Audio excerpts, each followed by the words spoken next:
வணக்கம். என்னுடைய வாழ்க்கை வரலாற்றின் பாகம் 72 எபிசோடு 72.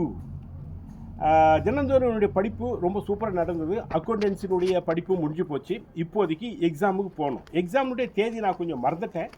ஆனால் அந்த எக்ஸாமுக்கு நெருங்க நான் என்ன செஞ்சேன் அப்படின்றத உங்களுக்கு சொல்கிறேன். இப்போது என்னுடைய வயசு இருக்கிறவங்களுக்கு யாருக்கு இது தேவையில்லை. ஆனால் நீங்களும் சின்ன பசங்களை நீங்களும் கைட் பண்ணலாம். என்ன அப்படின்னா, நிறைய நம்ம இங்கே அங்கே அலையக்கூடாது, நிறைய விஷயத்தில் தலையிடக்கூடாது. கூலாக இருக்கணும், கூலாக எழுந்துக்கணும், கூலாக படிக்கணும், கூலாக தூங்கணும். அதன் பிறகு உணவு எல்லாமே வெஜிடேரியனாக இருக்கணும். அதில் முடிஞ்ச அளவுக்கு தயிரும் மோரும் கலந்துக்கணும். இது போல் ஒரு சில விஷயத்தை மனசில் வச்சுக்கின்னு நீங்கள் ப்ரிப்பேர் பண்ணுறீங்க. எக்ஸாம் கிட்ட வர அப்படின்னா நீங்கள் படித்ததெல்லாம் மனசில் தங்கும்.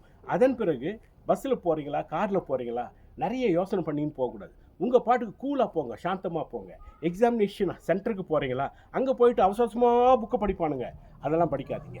வீட்டிலேருந்து கிளம்போதே இன்றைக்கி இங்கிலீஷ் அப்படின்னா இங்கிலீஷுடைய சப் ஹெட்டிங்ஸ், சப்ஜெக்ட், அதாவது லெசன்ஸுக்கு வந்து ஒவ்வொரு லெசன்ஸில் சப் ஹெட்டிங்ஸ், அதை மனசில் நீங்களே ஒரு மாதிரி ரீகலெக்ட் பண்ணிங்க. இதெல்லாம் தான் சீக்ரெட்டு நான் மெயின்டைன் பண்ணதுங்க. ஃபஸ்ட்டு நாள் Venkateswara higher secondary school, Vellore. First நாள் எக்ஸாம் என்ன தெரியுங்களா? இங்கிலீஷு மேத்ஸ்னாவே எல்லாருக்கும் வாட்டர்லூ தமிழ்நாட்டில்.